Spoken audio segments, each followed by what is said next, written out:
Today we're looking at part number 14-69. This is your rubber bushing for your 12,000 pound, 15,000 pound, 16,000 pound, and 10,000 pound heavy duty axles, or pretty much any axle that uses a 3-inch wide spring. This bushing right here has a 1-inch inner diameter, so it uses the 1-inch bolt commonly found on Dexter axles, Carter axles, Lippert axles, and any other brand axle you can find out there with the 3-inch wide spring. The outer diameter is roughly 2 inches, and the length of it is going to be 3.10. We have a great price on these right now.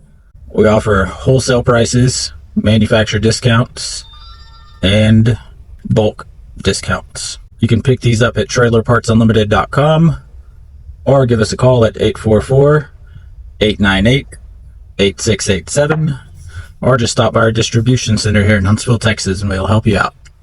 Thanks for watching.